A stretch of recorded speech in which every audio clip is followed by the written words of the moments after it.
أعوذ بالله من الشيطان الرجيم. بسم الله الرحمن الرحيم. الحاقة ما الحاقة وما أدراك ما الحاقة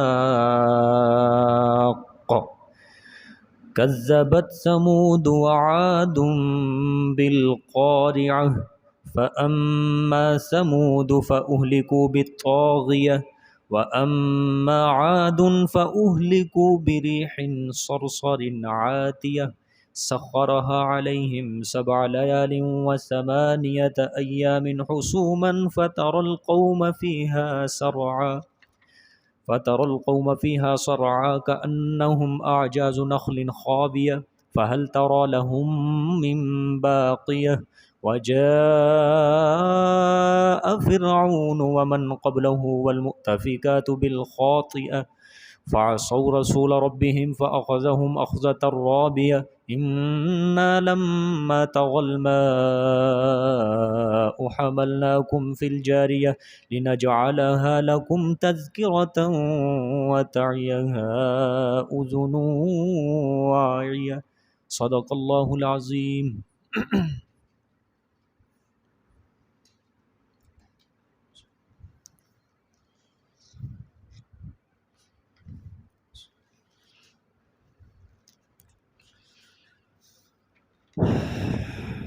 گزشتہ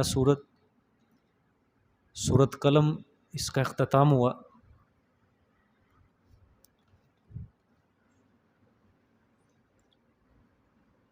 یہ کل کا سبق گزرا ہے. آخری آیتیں ہیں، آیت نمبر 51 اور آیت نمبر 52. یہاں پہ اللہ پاک نے فرمایا کہ میرے پیغمبر جب آپ قرآن پاک کی تبلیغ کا کام سر انجام دیتے ہیں تو لَيُزْلِقُونَكَ بِأَبْصَارِهِمْ، تو یہ اپنی آنکھوں سے گھور گھور کر دیکھتے ہیں آپ کو. لما سمعوا الذکر، جب کہ وہ نصیحت کو سنتے ہیں. وَيَقُولُونَ إِنَّهُ لَمَجْنُونَ، اور پھر زبان سے کہتے ہیں کہ یہ البتہ دیوانہ ہے، والعیاذ باللہ. وما ہوا الا ذکر للعالمین، اور اللہ نے فرمایا قرآن جہان والوں کے لیے کیا ہے؟ نصیحت ہے. یہاں پہ مفسرین نے ایک بڑا عجیب و غریب واقعہ لکھا ہے کہ مکہ میں ایک شخص تھا، نظر لگانے کے اندر وہ بڑا مشہور تھا. یہاں پہ بڑی بحث کی ہے، علامہ ابن کثیر رحمۃ اللہ علیہ نے بھی کی ہے باعث، اور بھی مفسرین نے ایک نظر بد کی بحث کی ہے یہاں پہ. چونکہ نظر بد جو ہے یہ اس سے انکار نہیں کیا جا سکتا. احادیث صحیحہ سے یہ بات ثابت ہے کہ کسی انسان کی نظر بد دوسرے کو لگ جاتی ہے، اس کا انکار نہیں ہے. لیکن پھر بھی ہم جو ہمارا عقیدہ ہے وہ یہی ہے کہ اللہ پاک چاہے تو لگ سکتی ہے، نہ چاہے تو نہیں لگ سکتی. لیکن جب احادیث کو دیکھا جاتا ہے تو پھر واقعتاً یہ بات پھر ثابت ہوتی ہے کہ نظر بد کا لگ جانا یہ حق ہے. جس طرح جادو برحق ہے، اس طرح نظر بد بھی کیا ہے؟ برحق ہے. وجہ اس کی یہی ہوتی ہے کہ جس کو نظر بد لگتی ہے اس کے عمل کمزور ہوتے ہیں. اس کے عمل کیا ہوتے ہیں؟ کمزور ہوتے ہیں. ٹھیک ہے، مثال کے طور پہ میں نے کل آپ کو ایک بات کہی تھی کہ آپ صلی اللہ علیہ وسلم نے انشاءاللہ نہیں کہا، اللہ پاک نے تنبیہ کی، اور اپنی امت کو بھی اس کی تلقین کی کہ جب کسی کام کا ارادہ کرنا ہے تو انشاءاللہ ضرور کہنا ہے. ٹھیک ہے، تو کوئی اچھی چیز دیکھے انسان اللہ سے پناہ طلب کر کے اس کی تعریف کرے. انسان کے پاس کوئی اچھی صفت ہے، اللہ پاک سے پناہ طلب کرے کہ اللہ پاک مجھے حسد سے بچا. تو خیر مکہ مکرمہ کے اندر ایک شخص تھا، نظر لگانے نظر بد گندی نظر لگانے کا وہ بڑا مشہور تھا. اس کے بارے میں آتا ہے کہ اونٹوں کو نظر لگاتا تھا، اونٹ مر جاتے تھے. بکریوں کو نظر لگاتا تھا، بکریاں مر جاتی تھی. عرب کے لوگ اس شخص کو استعمال کیا کرتے تھے. جس طرح یہ آج کل اللہ معاف کرے بڑی گندی وبا پھیلی ہوئی ہے. اگر کسی کو بیڑا غرق کرنا ہو کسی کا، جاتے ہیں کسی کالے علم کے پاس، کالے علم والے کے پاس، چند پیسے دے کے تو کیا کر دیتے ہیں، بیڑا غرق کر دیتے ہیں، 5,000 روپیہ دیتے ہیں. اس طرح عرب کے لوگ اس سے یہ کام لیا کرتے تھے. تو آپ صلی اللہ علیہ وآلہ وسلم مکہ مکرمہ میں گلی کوچوں میں تبلیغ کرتے تھے، ہر جگہ تبلیغ. یہ تنگ آ گئے تھے مکے والے. آپ صلی اللہ علیہ وسلم کو انہوں نے بڑی بڑی سازشیں کی، قتل کرنے کی دھمکیاں بھی دیں، لیکن یہ کامیاب نہیں ہوتے تھے. بالآخر انہوں نے سوچا کہ اس شخص کو بلائیں اور اس کو نظر لگواتے ہیں. آخری حربہ انہوں نے یہ بھی استعمال کیا کہ فلانے بندے کو بلاؤ اور اس کو کیا لگواؤ، نظر بد لگواؤ. تو آپ صلی اللہ علیہ وسلم ایک مجلس میں بیٹھے قرآن سنا رہے تھے، تبلیغ کر رہے تھے، تو اس شخص کو بلایا مکہ کے کافروں نے کہ اس شخص کو نظر لگا. تو یہ آپ صلی اللہ علیہ وسلم کی طرف گھور گھور کے دیکھتا رہا، لیکن اللہ پاک کا کرم تھا، فضل تھا، اس کی رحمت تھی آپ صلی اللہ علیہ وآلہ وسلم کے اوپر کہ اللہ پاک نے آپ صلی اللہ علیہ وآلہ وسلم کی مدد فرمائی، تائید فرمائی. تو یہ نظر لگانے میں کامیاب نہیں ہو سکا. اللہ نے اپنے پیغمبر کی گویا دستگیری فرمائی ہے، حفاظت فرمائی پوری. اور حضرت حسن بصری رحمۃ اللہ علیہ، سنا ہے نا نام ان کا؟ میں نے بڑی دفعہ تعارف بھی سنا ہے. ان کا نام جو حسن تھا وہ حضرت عمر رضی اللہ تعالیٰ عنہ نے رکھا تھا کہ حضرت عمر کے پاس یہ چھوٹے سے تھے، یہ آئے غالباً 21 ہجری میں پیدا ہوئے. حضرت عمر نے جب ان کو پکڑا، گود میں لیا، تو حضرت عمر نے ان کے حسن کو دیکھا، بڑے خوبصورت تھے. تو حضرت عمر نے فرمایا اس کا نام حسن رکھو، خوبصورت تھے. حسن کا مطلب خوبصورت، اچھا. تو بعد میں جا کے یہ بہت بڑے محدث بنے، مفسر بنے حسن بصری. سید التابعین ان کو لقب ملا ہے. کیا لقب ہے؟ سید التابعین، تابعین کے سردار. انہوں نے فرمایا کہ اگر کسی بندے کو نظر بد لگ جائے، کوئی بچہ ہے یا کوئی بڑا ہے، نظر بد لگ جائے، اس کو یہ آیتیں پڑھ کر دم کرو. وَإِن يَكَادُ الَّذِينَ كَفَرُوا لَيُزْلِقُونَكَ بِأَبْصَارِهِمْ لَمَّا سَمِعُوا الذِّكْرَ وَيَقُولُونَ إِنَّهُ لَمَجْنُونٌ وَمَا هُوَ إِلَّا ذِكْرٌ لِّلْعَالَمِينَ. یہ دو آیتیں آخری سورت قلم کی پڑھ کے اس کو دم کرو، اور اس نظر بد کا اثر کیا ہو جائے گا؟ زائل ہو جائے گا. ٹھیک ہے جی، ٹھیک ہو گیا جی، خوش ہو؟ ہاں، بن جاؤ پیر صاحب. ٹھیک ہے. اللہ اکبر. وَإِن يَكَادُ الَّذِينَ كَفَرُوا لَيُزْلِقُونَكَ بِأَبْصَارِهِمْ لَمَّا سَمِعُوا الذِّكْرَ وَيَقُولُونَ إِنَّهُ لَمَجْنُونٌ وَمَا هُوَ إِلَّا ذِكْرٌ لِّلْعَالَمِينَ. کوئی بچہ ہے، دیکھو دو قسم کی نظر ہوتی ہے، ایک ہوتی ہے خوشی کی نظر، ایک ہوتی ہے نظر بد. اچھی نظر بھی لگ جاتی ہے. یہ کس کی لگتی ہے؟ ماں کی بچے کو لگتی ہے. چھوٹا بچہ ہوتا ہے، شیرخوار بچہ ہوتا ہے، تو ظاہری بات ہے سب سے زیادہ محبت پیار ماں کرتی ہے اس سے.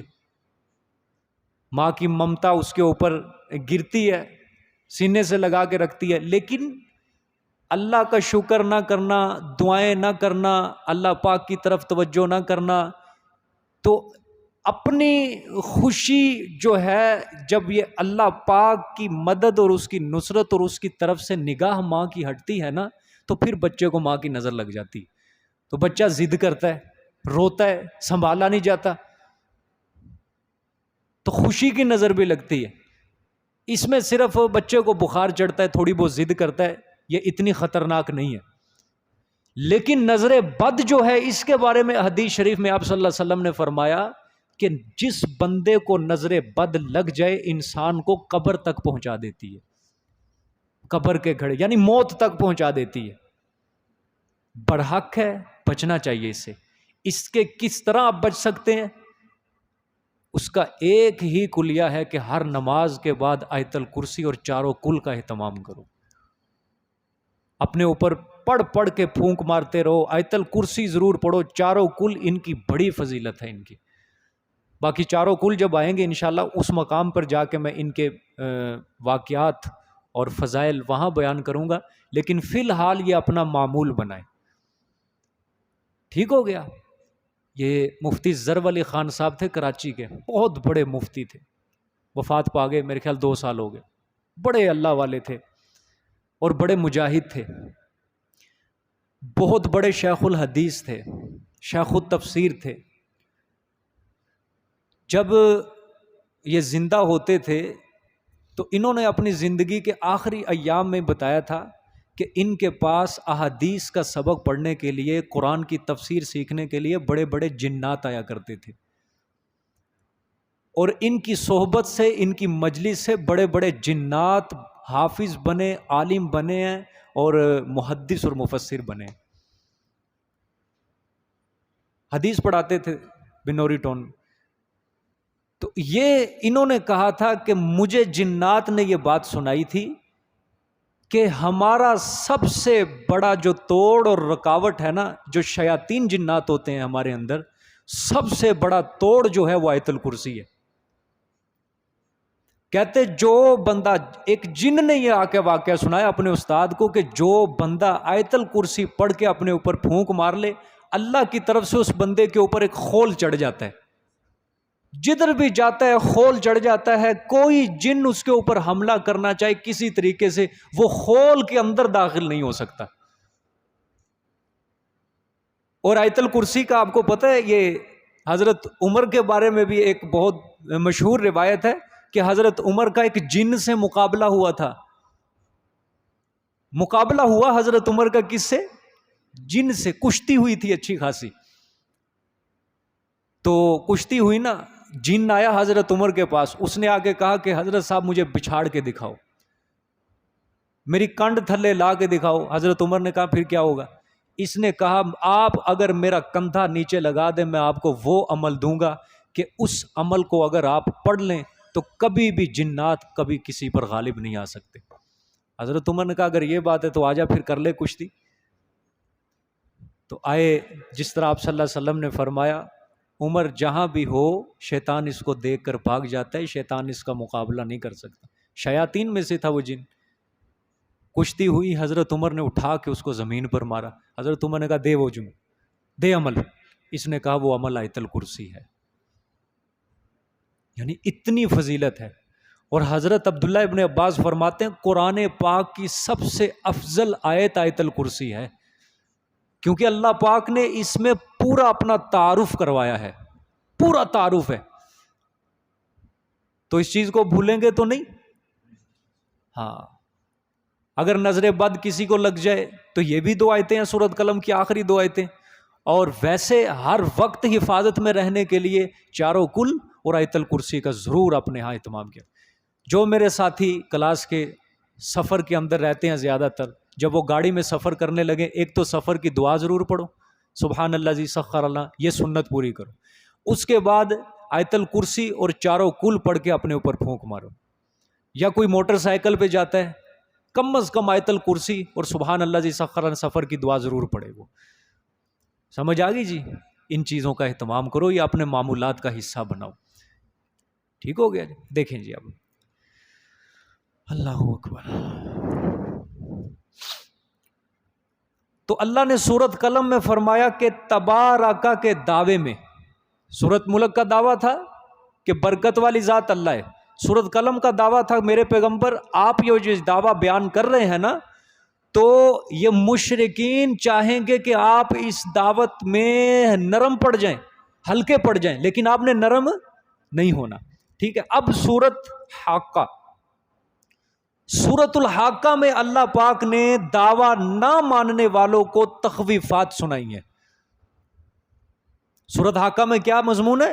جنہوں نے تبارک کا دعویٰ نہیں مانا کہ برکت دینے والی ذات صرف اللہ کی ہے، جنہوں نے یہ دعویٰ نہیں تسلیم کیا، اب اللہ ان کو تخویفات سنائیں گے، دنیاوی بھی اور اخروی بھی، عذاب کے ڈراوے۔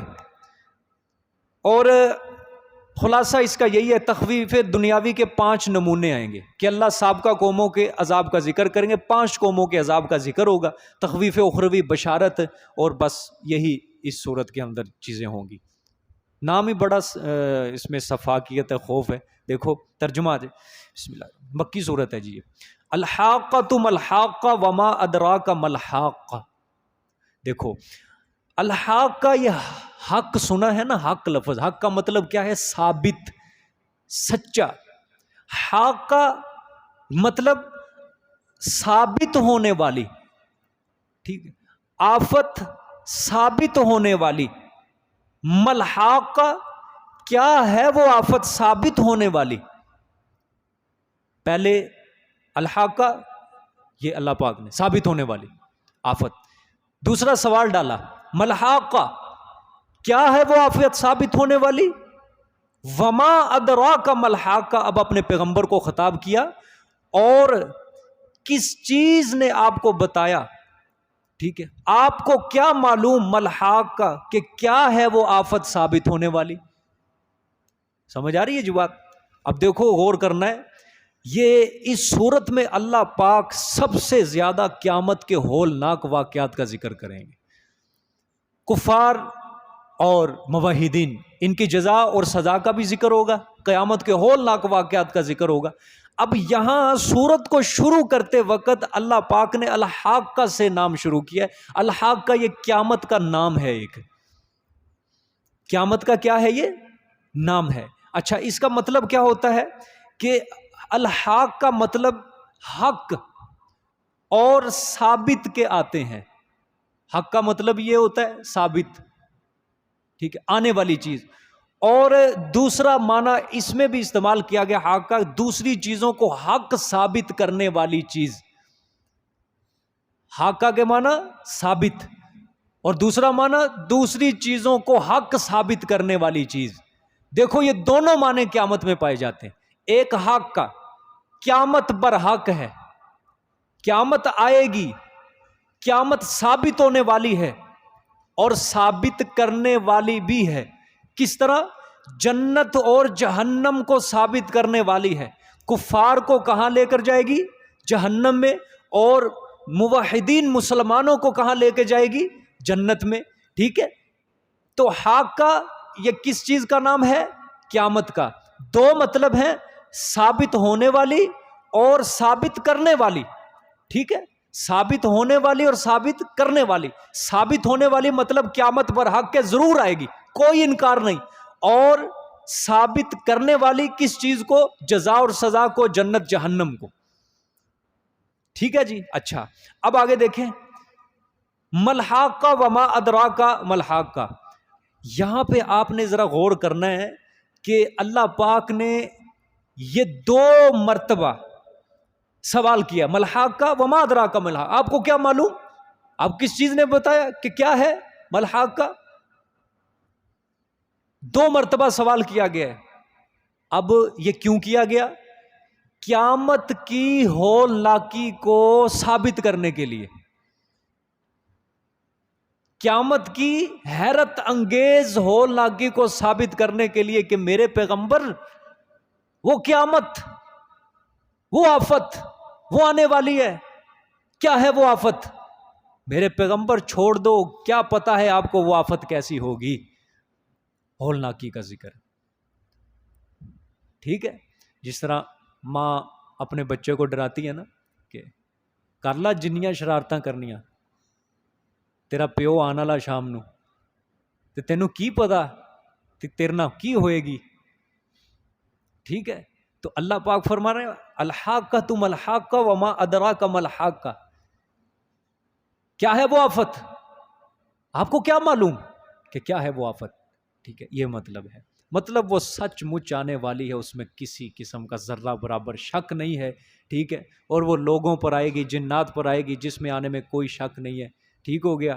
اچھا اب یہ ہے قیامت کا دعویٰ کر دیا اللہ پاک نے کہ قیامت آئے گی، سچ ہے وہ آفت آئے گی. اس کے بعد کذبت ثمود وعاد بالقاریہ. تخویف دنیاوی کے 5 نمونے آئیں گے جی. ٹھیک ہے، آپ نے گننے ہیں. کذبت ثمود، تکذیب کی، جھٹلایا قوم سمود نے. کس نے جھٹلایا؟ یہ پہلا نمونہ ہے جی، ایک قوم کا ذکر آ گیا. وعاد، اب یہ کون سا نمونہ ہے؟ دوسری قوم کا ذکر آ گیا.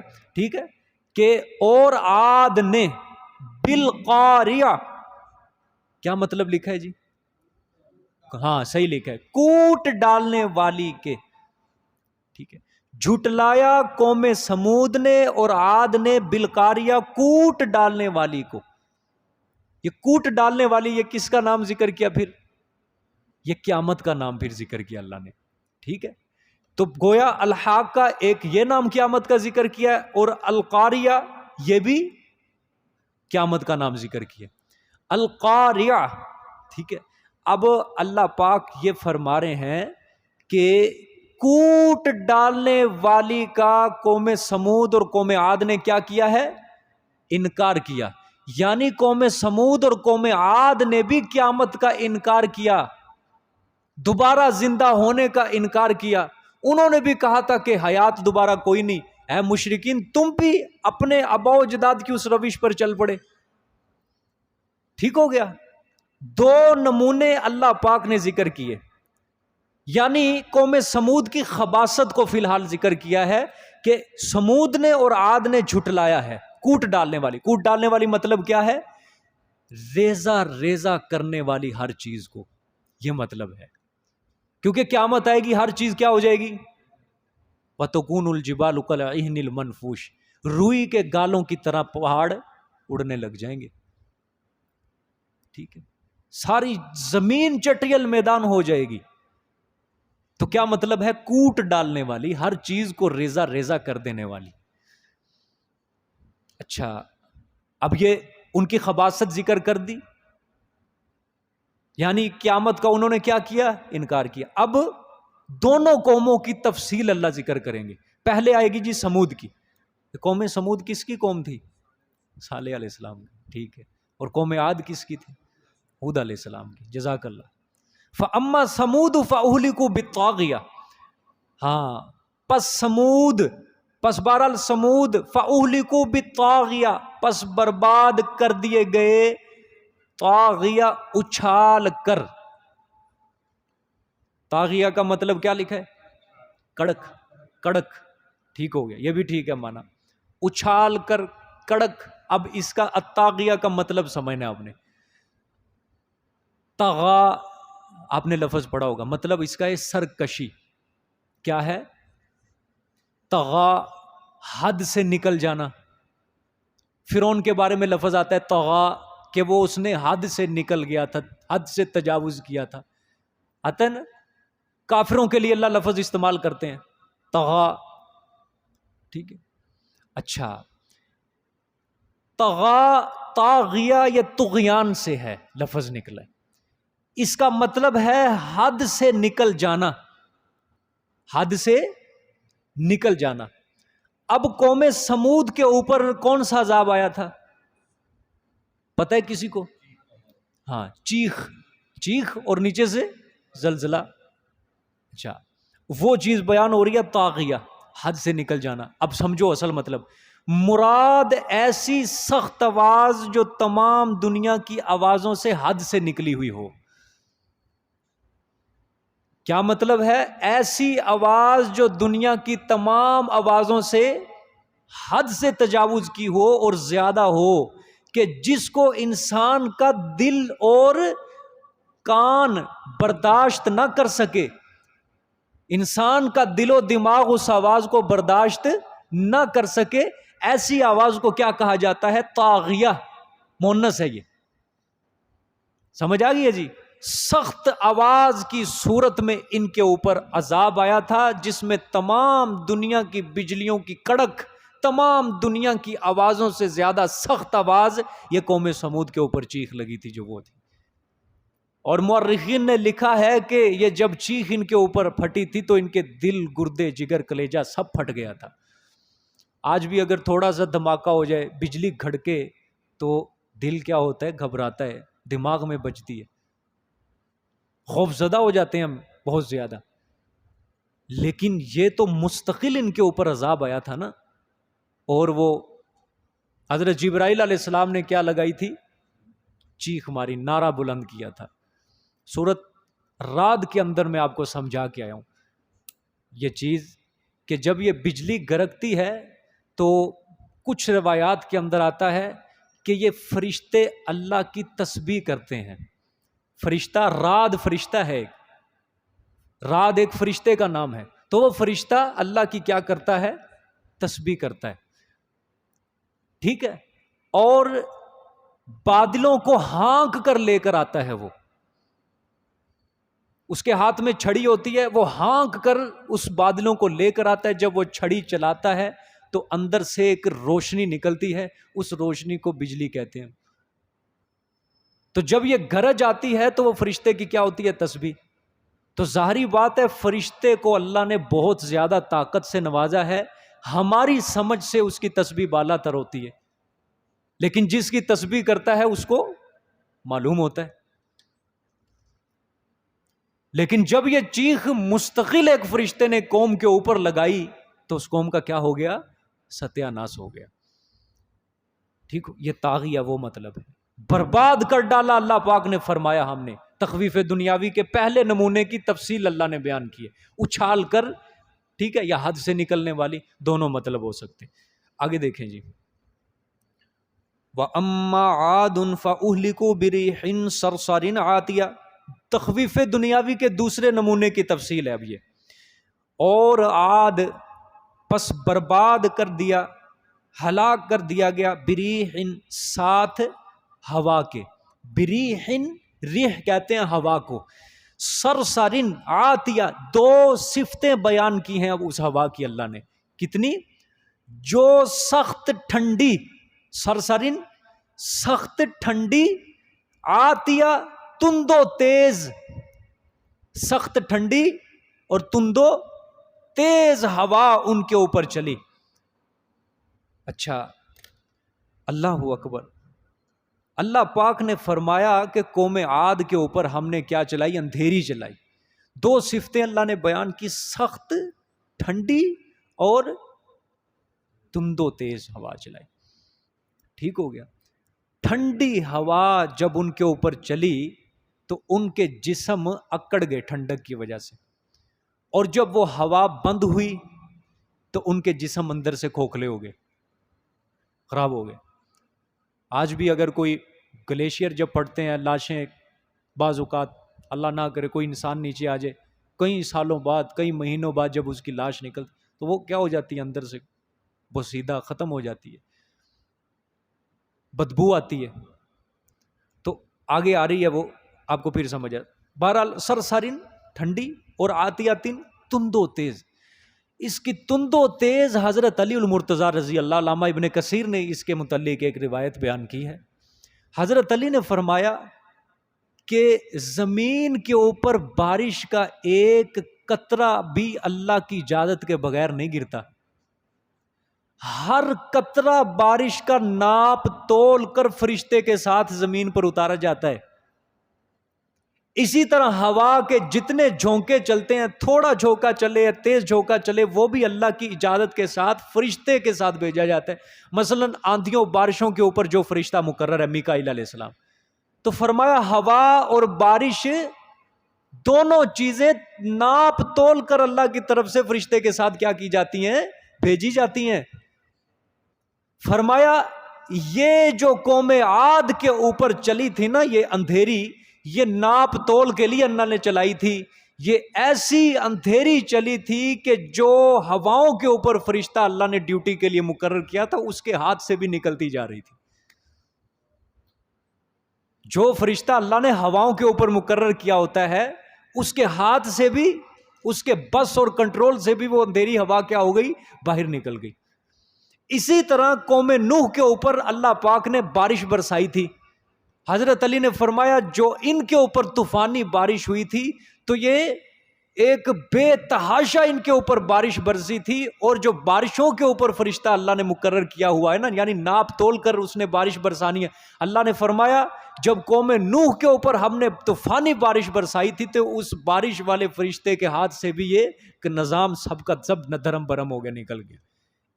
یعنی جب اللہ کا غصہ بھڑکتا ہے تو پھر فرشتے بھی کوئی نہیں سنبھال سکتے.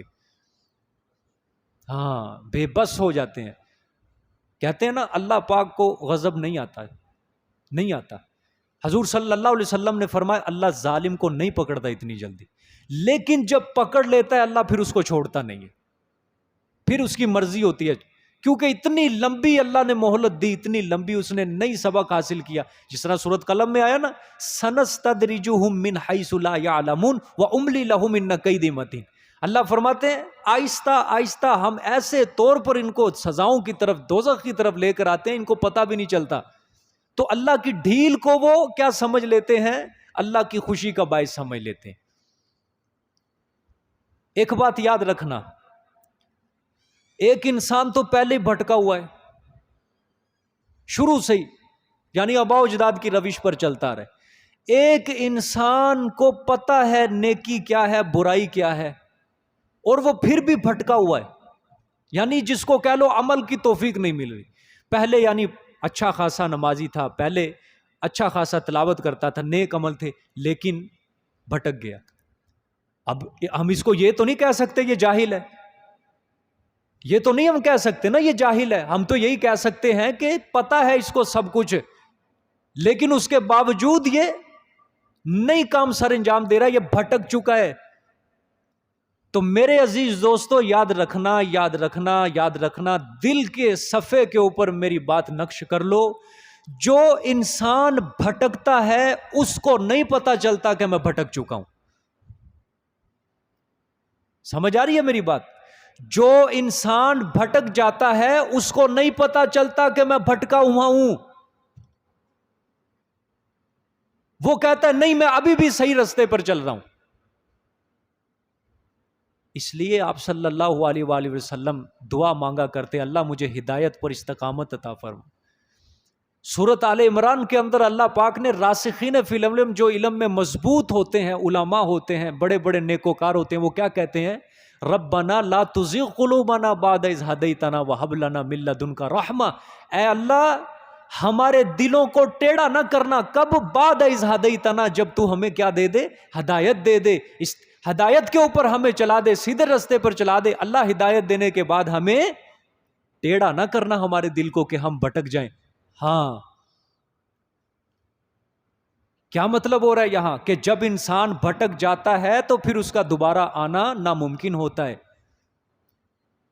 باہر سے جو انسان آتا ہے نا وہ بہت جلدی ہے، اس کو ہدایت جلدی مل جاتی ہے۔ میں آپ کو مثال دیتا ہوں، یہودی پڑھے لکھے تھے، آسمانی کتابوں کا علم تھا نا ان کے پاس، تورات کا علم تھا، یہودیوں کو پتا تھا نا آپ صلی اللہ علیہ وسلم سچے ہیں، برحق نبی ہے، تورات میں نشانیاں تھی ساری۔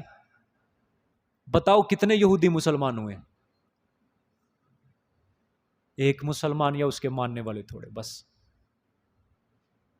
وجہ پڑھے لکھے گمراہ تھے، یہ بھٹکے ہوئے، ان کو توفیق ہی نہیں دی اللہ نے سیدھے رستے کی طرف آنے کی۔ اور دوسری طرف مکے کے لوگ، ان کے پاس کوئی آسمانی کتاب نہیں تھی، وہ آباء و اجداد کی رسموں پر چلتے آ رہے ہیں۔ یہ سب سے زیادہ مسلمان ادھر سے ہوئے ہیں، سمجھ آئیے؟ وجہ بھٹکے ہوئے نہیں تھے، وہ من وجہ بھٹکے ہوئے تھے، من وجہ نہیں بھٹکے ہوئے تھے۔ ایک وجہ سے بھٹکے ہوئے تھے کہ شرک کرتے تھے، ایک وجہ سے یہ نہیں بھٹکے کہ مثلاً پڑھنے لکھنے کے بعد حق کا پتہ بھی ہے لیکن پھر بھی نہیں قبول۔ یہ چیز یہودیوں میں تھی، یہودیوں کو پتا تھا یہ نبی سچا لیکن نہیں مان لے کے آئے۔ اور مشرکین جو تھے وہ مسلمان ہو گئے سارے کے سارے بعد میں۔ تو میرے عزیز دوستو، جو انسان بھٹکتا ہے نا اس کو نہیں پتا چلتا کہ میں بھٹک گیا ہوں۔ تو سمجھ لو سنستدرجہم من حیث لا یعلمون، اللہ نے اب اس کے لیے فیصلہ کر لیا کہ اللہ ایسے طور پر آہستہ آہستہ اس کو جہنم میں لے کے جا رہے ہیں، لا یعلمون، اور وہ جانتا بھی نہیں ہے، وَأُمْلِي لَهُمْ، اللہ کی ڈھیل کے راز کو نہیں سمجھتا، اِنَّ کَیْدِی مَتِین، اللہ کی پکڑ اب بڑی سخت ہے، وہ تدبیر، وہ داؤ بڑا عجیب چلتا ہے۔ سمجھ آ گئی ہے؟ آگے دیکھیں جی، تند و تیز، سخرها علیہم 7 لیال و 8 ایام، مسخر کیا اس ہوا کو اوپر ان کے، کن کے؟ قوم عاد کے۔ 7 لیال، کتنی راتیں ہیں؟ 7 راتیں، ٹھیک ہے، ہاں 7 راتیں و 8 ایام، اور 8 دن۔ بعض مفسرین نے لکھا ہے کہ یہ ہوا ان کے اوپر جمعے والے دن سے شروع ہوئی تھی، جمعے سے لے کر اگلے جمعے تک. بعض نے لکھا ہے بدھ والے دن سے شروع ہوئی تھی، یعنی بدھ سے بدھ تک. اب یہ نہ سمجھ لینا کہ بدھ اور جمعہ نحوست والے دن ہے، ٹھیک ہے. قرآن پاک میں بھی آتا ہے فی ایام ناحسات، نحوست والے دنوں میں ان کے اوپر کیا چلی تھی؟ ہوا چلی تھی. یعنی 7 دن 8 دن 7 راتیں وہ ان کے حق میں تھے. وہ کیا تھے؟ ان کے حق میں. جس طرح ہم نہیں کہہ دیتے کہ فلانا وقت میرے لیے کیا ہوا ہے؟ بے برکت ثابت ہوا ہے. اب کیا مطلب ہوتا ہے؟ پوری دنیا کے لیے وہ بے برکت ثابت ہوگا. وہ اس کے لحاظ سے صرف اس کے لیے بے برکت. اب یہ جو عذاب آیا تھا نا ان دنوں میں، سخر لہا 7 لیال و 8 ایام، یہ قوم عاد کے حق میں یہ نحوست والے دن تھے. بس اگر کون نحوست والے دن تھے تو پھر ہفتے کے اندر کوئی دن بنتا ہی نہیں ہے پھر برکت والا. جس طرح لوگ کہتے ہیں سفر کا مہینہ نحوست والا ہے، اللہ معاف کرے. ذوالقعدہ کا مہینہ نحوست والا ہے. اس طرح 2-3 مہینے اور بھی ہیں. یہ کون لوگ باتیں کرتے ہیں ایسی؟ جنہوں نے کبھی قرآن پڑھا ہی نہیں ہے، جن کے عقیدے کمزور ہیں، جن کا سنت سے کوئی شغف نہیں ہے. یہ وہ کمزور عقیدے کے لوگ اس طرح کی باتیں کرتے ہیں. وہ چھوٹی چھوٹی چیزوں سے وہ ڈرتے ہیں، چھوٹی چھوٹی چیزوں سے وہ ڈرتے ہیں، اپنی طرف سے کہاوتیں بنا کے ڈرتے رہتے ہیں. ٹھیک ہے، اللہ پاک ایسے خرافات سے ہم سب کو محفوظ فرمائے. یہ جاہل لوگوں کا کام ہوتا ہے. ٹھیک، تو کتنی راتیں؟ 7 راتیں 8 دن تک ان کے اوپر عذاب چلتا رہا. اللہ اکبر. قربان جاؤں اللہ پاک کی قدرت کے اوپر. ایمان والے بھی وہیں تھے. یہ ہوا ایمان والوں پر بھی چلی، لیکن یہ ان کے لیے رحمت بنی تھی اور ان کے لیے اللہ کا عذاب بنی. یعنی ایک ہی چیز ہے، ان کے لیے کیا بن رہی ہے؟ ایمان والوں کے لیے، اور ادھر کافروں کے لیے عذاب بنی ہوئی ہے. اسی طرح وہ فرعونیوں کے اوپر جو 5 قسم کے عذاب آئے تھے اللہ نے بھیجے، مینڈکوں کا، جوؤں کا. پہلے تو آیا تھا ان کے اوپر سیلاب. اب بنی اسرائیلی بھی اندر ہی رہتے ہیں فرعونیوں کے ساتھ. اب جب سیلاب آیا نا، ان کی فصلوں، ساری کی ساری فصلیں پانی میں ڈوبی ہوئی ہیں. فرعونیوں کے گھروں میں وہ گردن گردن تک پانی ہے. بنی اسرائیلیوں کے گھر بھی ادھر ہی ہیں، لیکن بنی اسرائیلیوں کے گھر میں ذرہ برابر پانی نہیں ہے، سیلاب کا نام و نشان نہیں ہے. فرعونیوں کے گھروں میں گردن گردن تک پانی آیا ہوا ہے. ان کی فصلیں ساری پانی میں ڈوبی ہوئی ہیں. اسی طرح روایات میں آتا ہے کہ ان کے اوپر آیا تھا خون کا عذاب. تو خون کا جب عذاب آیا، یہ برتن لیتے تھے، جس برتن میں پانی پینے لگے وہ پانی کیا بن جاتا؟ خون بن جاتا. جس کنویں سے پانی نکالتے وہ پانی کیا بن جاتا؟ خون بن جاتا. اب انہوں نے ارادہ کیا کہ جس کنویں سے بنی اسرائیل نکالتے ہیں نا، اس کنویں سے ہم نکالیں گے. اب یہ گئے اس کنویں سے پانی نکالنے کے لیے. اب بنی اسرائیل والے نکال رہے ہیں، پانی نکل رہا ہے، یہ نکال رہے ہیں، تو کیا بن جاتا؟ خون بن جاتا. انہوں نے پھر ارادہ کیا کہ اس طرح کرتے ہیں کہ تم جس ڈول سے نکالتے ہو، تم اس ڈول سے ہمارے برتن میں بعد میں ڈال دیا کرو. یعنی اللہ کی قدرت کو ہرانا چاہتے ہیں یہ. اب بنی اسرائیل کیا کرتے؟ وہ نکالتے ڈول بھر کے، وہ ان کے برتن میں ڈالتے، وہ پھر خون بن جاتا. اب انہوں نے کہا کہ یار اس طرح کرتے ہیں کہ ہم دونوں اس طرح کریں گے، جس ڈول میں تم پانی پیو گے اسی ڈول میں ہم پیئیں گے. بنی اسرائیلی پانی پیتے، وہ پانی جاتا ان کے اندر، یہ پانی پیتے اور خون بن جاتا. انہوں نے کہا آخری حربہ پھر انہوں نے استعمال کیا کہ ایک ڈول کو دونوں کٹھے منہ لگا کے پانی پئیں گے. اب ایک برتن کو قبطی فرعونی بھی پانی پی رہا ہے اور بنی اسرائیلی بھی پی رہا ہے، لیکن بنی اسرائیلی کے منہ میں پانی جا رہا ہے اور فرعونی کے منہ میں پھر خون جا رہا ہے. قدرت کو نہیں ہرا سکتا کوئی بھی، نہیں ہرا سکتا قدرت کو. تو یہ بھی ان کے اوپر ہوا جو چلی تھی نا، تو ان کے لیے کیا تھا؟ کافروں کے لیے عذاب اور ایمان والوں کے لیے اللہ کی رحمت بن جائے گی. اس طرح حضرت موسیٰ علیہ السلام کے بارے میں آتا ہے میدان تی میں، جب بنی اسرائیل کے لوگ 40 سال تک بھٹکتے رہے، وہاں لوگ حضرت موسیٰ پہ اعتراض کرتے ہیں، تو یہ سزا حضرت موسیٰ کے لیے بھی، وہاں بھی ہم یہی جواب دیں گے. حضرت موسیٰ کے لیے وہ سزا نہیں تھی، سزا کن کے لیے تھی؟ بنی اسرائیل کے لیے وہ سزا تھی. اور میدان تی میں حضرت موسیٰ کی کیا ہوئی؟ وفات ہوئی. آگے دیکھیں جی. حسوماً فطر القوم فیہا صرعا، فرمایا پس دیکھتا تو اگر اس وقت موجود ہوتا ہے مخاطب قوم کو، القوم قوم کو، فیہا صرعا کیا دیکھتا؟ ہلاک ہونے والے، ان دنوں میں ہلاک ہونے والے، فیہا ان دنوں میں، صرعا ہلاک ہونے والے، کأنہم اعجاز نخل خاویہ. اب ان کی حالت بیان کی اللہ نے گویا کہ وہ تنے ہیں کھجور کے کھوکھلے. اعجاز کس کو کہتے ہیں؟ تنے. نخل کھجور، خاویہ کھوکھلے. ٹھیک. اب دیکھو ٹھنڈی ہوا چلی اور وہ ایسے پڑے ہوئے تھے جس طرح کوئی کھجوروں کا باغ ہوتا ہے نا، وہ ایک درخت کھجور کا اندر سے اس کا تنا کھوکھلا ہو کے وہ نیچے گرتا ہے، اور جب وہ نیچے گر جاتے ہیں سارے کھجوروں کے درخت کوئی ایک دوسرے کے اوپر گرتے ہیں سارے پڑے ہوئے. اللہ نے فرمایا آندھی جب ہم نے بند کی تو ان کی حالت اس طرح ہو گئی تھی کہ جس طرح یہ کھجور کے درخت ایک دوسرے کے اوپر گرے ہوتے ہیں اس طرح یہ بھی ان کے جسم بوسیدہ ایک دوسرے کے اوپر اس طرح گرے ہوئے تھے. یہ حال اللہ نے کر دیا. اور آپ کو پتہ ہے یہ عذاب جس قوم کے اوپر آیا تھا یہ قوم کتنی طاقتور تھی؟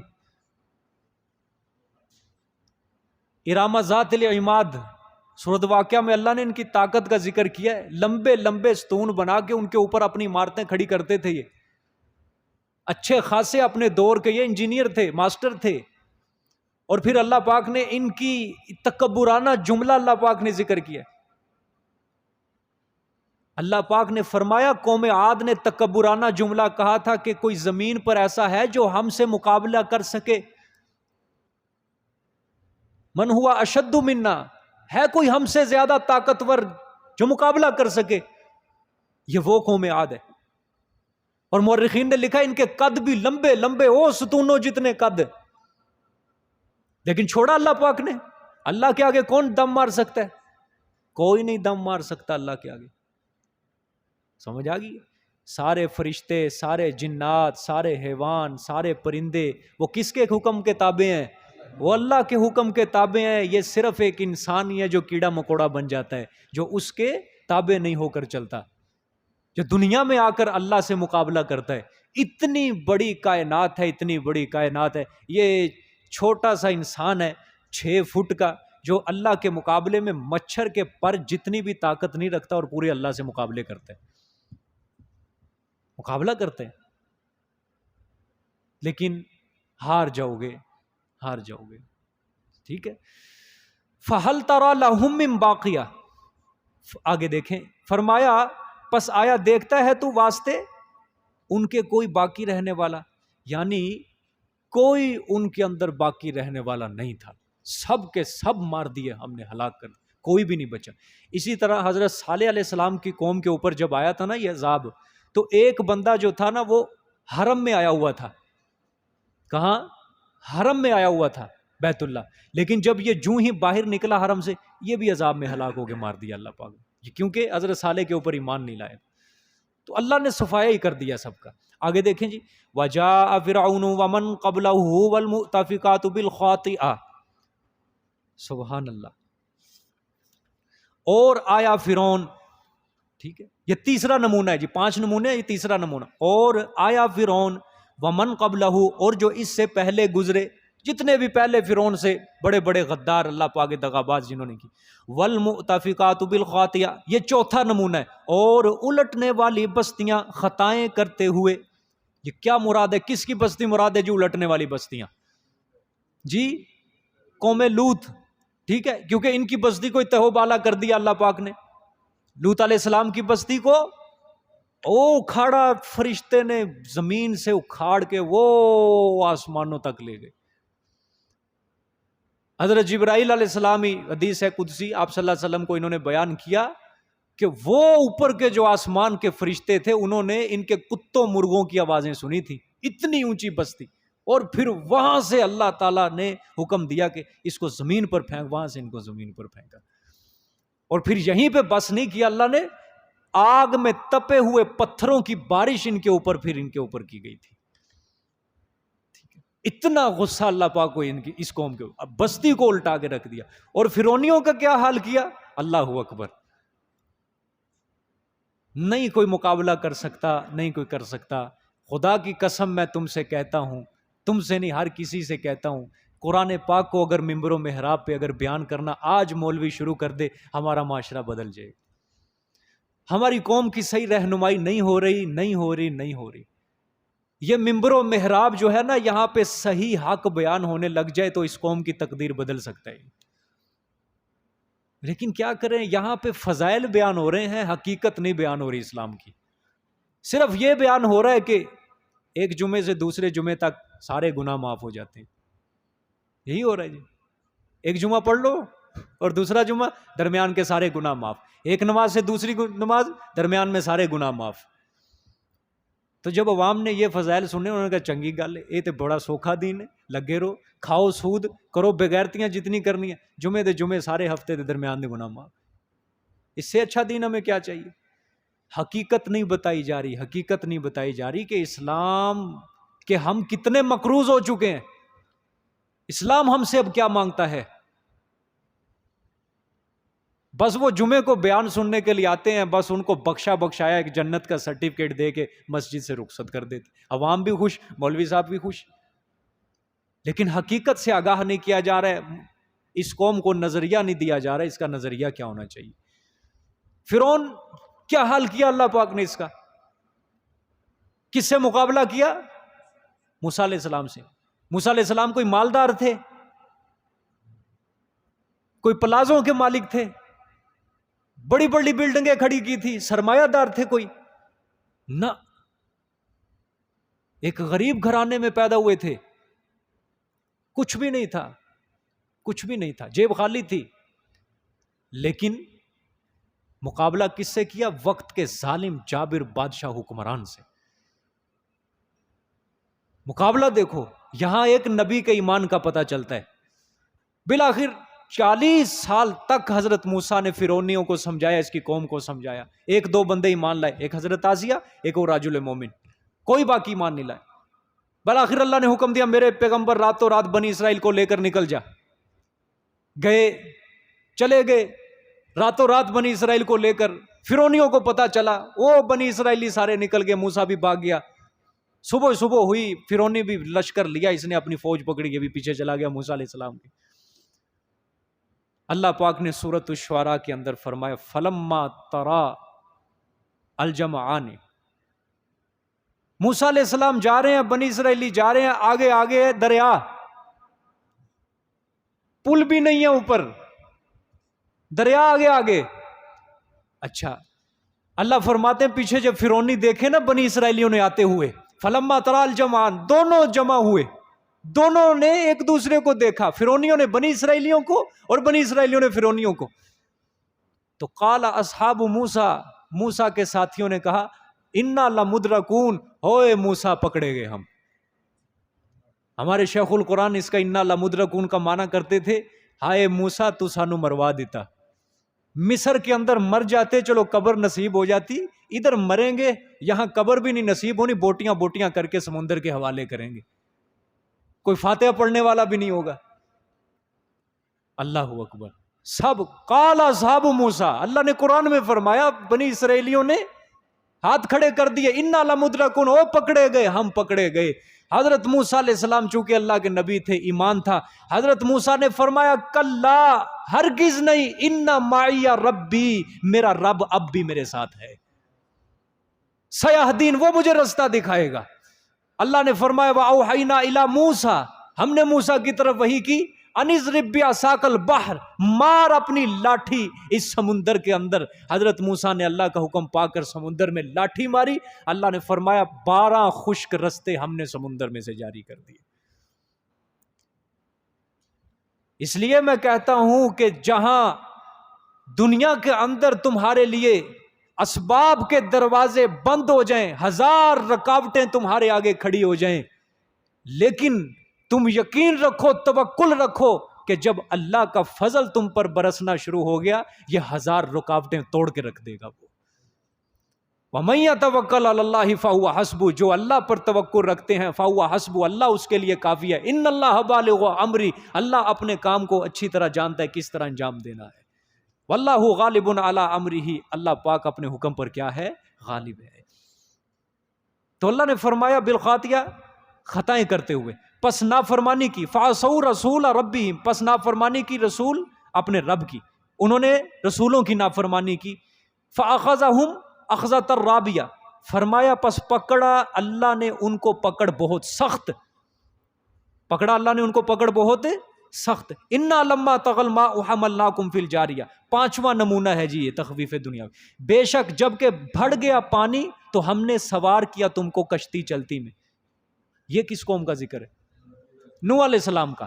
بے شک جب بڑھ گیا، یہ دیکھو طغا آیا نا لفظ، کیا مطلب؟ حد سے نکل گیا پانی، وہ موجوں تک. کیا اللہ نے سورۃ ہود میں فرمایا قوم نوح کے اوپر جب سیلاب آیا، وَهِيَ تَجْرِي فِي مَوْجٍ كَالْجِبَالِ. اللہ نے فرمایا وہ سیلاب کی جو موجیں تھیں نا پہاڑوں کی چوٹیوں تک. وَهِيَ تَجْرِي فِي مَوْجٍ وَهِيَ تَجْرِي بِهِمْ فِي مَوْجٍ كَالْجِبَالِ، کہ پہاڑوں کی چوٹیاں بھی اس لہروں میں چھپ گئیں. اتنا لمبی لمبی موجیں پہاڑوں کی مانند. اللہ نے فرمایا جب وہ حد سے نکل گیا پانی، حملناکم، ہم نے سوار کیا تم کو فی الجاریہ، کس میں؟ کشتی میں، چلتی کشتی میں. یہ اللہ ہم سے خطاب کر تم کو سوار کیا، یہ کیا مطلب ہے؟ مطلب یہ ہے آباء و اجداد وہ کس کے تھے؟ ہمارے تھے، انہی سے نسل چلی تھی، اس وجہ سے ہم ان کی کوکھ میں تھے، یعنی پیٹھ میں تھے. ٹھیک ہو گیا؟ تو اس وجہ سے اللہ نے فرمایا لِنَجْعَلَهَا لَكُمْ تَذْكِرَةً وَتَعِيَهَا أُذُنٌ وَاعِيَةٌ. فرمایا تاکہ بنائیں ہم اس قصے کو عبرت، تذکرتاً نصیحت یا عبرت، وَتَعِيَهَا أُذُنٌ وَاعِيَةٌ، اور اس واقعہ کو کان یاد رکھیں، یاد رکھنے والے. دیکھو جملہ کیسا اللہ نے استعمال کیا ہے، کہ جس طرح ہم کہتے ہیں کہ کان دیاں کھڑکیاں کھول کے سن تو میری گل نو بھلی نہ کدی. اللہ نے فرمایا یہ جو واقعہ تھا نا ہم نے عبرت بنایا، کیا؟ تاکہ کان سنے، غور سے سننے والے، اور اس واقعے سے عبرت حاصل کریں، اس کو بھول نہ جایا کریں. ٹھیک ہو گیا؟ جزاک اللہ جی، صدق اللہ العظیم. حاضری دے دیں.